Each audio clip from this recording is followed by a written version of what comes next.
जय हिंद प्यारे बच्चों, स्वागत है आपका आपके अपने परिवार भारतवर्ष क्लासेस में।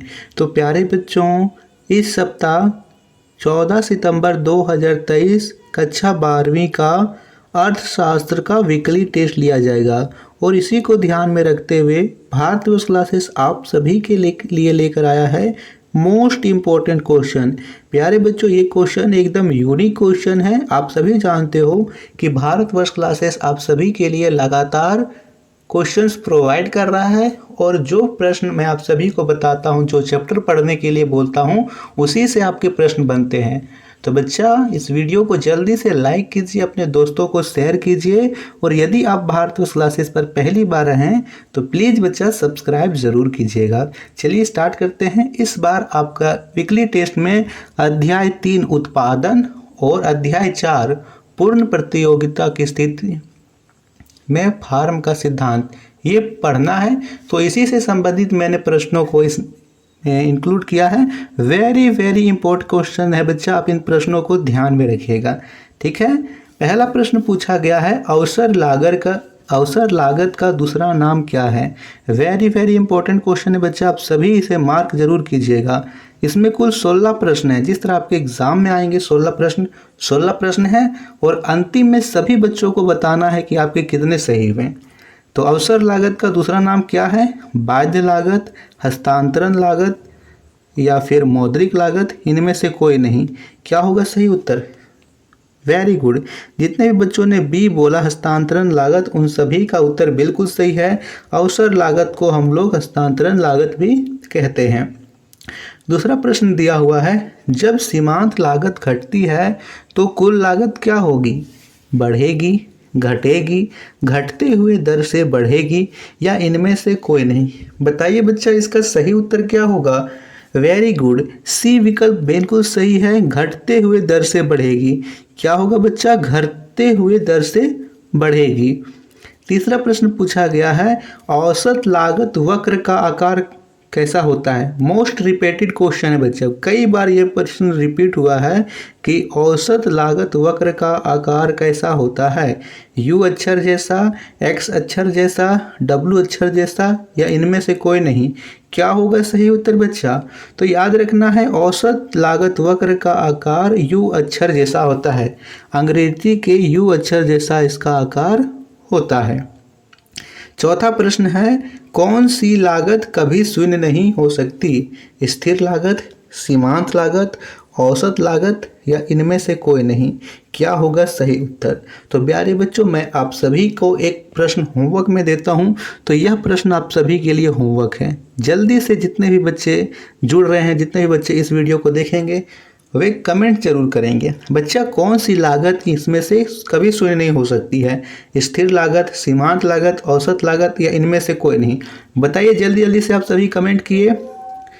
पांचवा प्रश्न है, मौद्रिक लागत में किसे शामिल किया जाता है?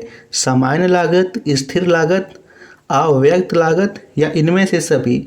तो बच्चा, आपको ध्यान रखना है, मौद्रिक लागत में इनमें से सभी को शामिल करते हैं। सामान्य लागत को भी, स्थिर लागत को भी, अव्यक्त लागत, तीनों को हम इसमें शामिल करते हैं। छठा प्रश्न है, संतुलन का क्या अर्थ है या संतुलन का अर्थ क्या है? परिवर्तन की अनुपस्थिति, अधिकतम संतुष्टि, अधिकतम लाभ या इनमें से कोई नहीं। क्या होगा बच्चा सही उत्तर? तो बच्चा, संतुष्टि का अर्थ है कि परिवर्तन की अनुपस्थिति, यानी ए विकल्प बिल्कुल सही है, परिवर्तन की अनुपस्थिति।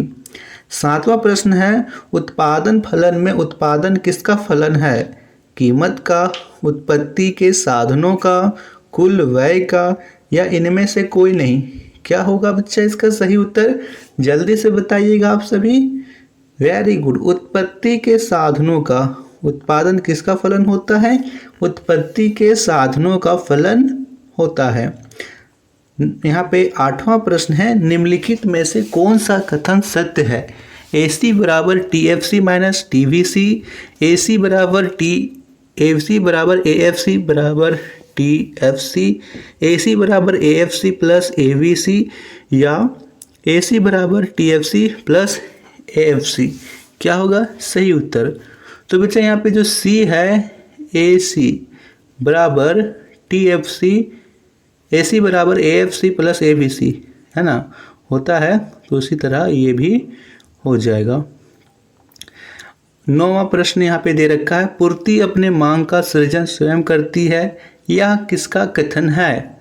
मार्शल, रिकार्डो, जेबी से या इनमें से कोई नहीं। तो बच्चा यहाँ पे जो जेबी से हैं उनके द्वारा यह बोला गया था कि पूर्ति अपने मांग का स्वयं करती है। बाजार में आप जितनी चाहे वस्तुओं को दे दो, वे सभी वस्तुएं बाजार से समाप्त हो जाएगी, खत्म हो जाएगी, बिक जाएगी। पूर्ति अपने मांग का सृजन स्वयं कर लेगी, जेबी से का कहना था। TR बड़ा होगा TC से एक स्थिति है, या किसकी स्थिति है? सामान्य लाभ, असामान्य लाभ, बढ़ता लाभ या इनमें से कोई नहीं। देखिए बच्चे, यहाँ लाभ से भी अधिक लाभ हो रहा है, तो यह असामान्य लाभ होगा। बी विकल्प बिल्कुल सही उत्तर है। 11वां प्रश्न, किस प्रकार के फॉर्म में दीर्घकाल में MC बराबर MR बराबर AC बराबर AR सब कुछ यहाँ पे बराबर होता है?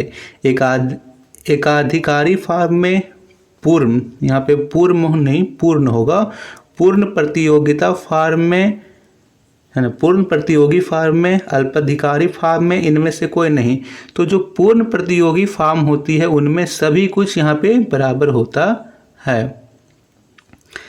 12वां प्रश्न, आपूर्ति लोच हमें आपूर्ति में प्रतिशत परिवर्तनात्मक बोध कराती है।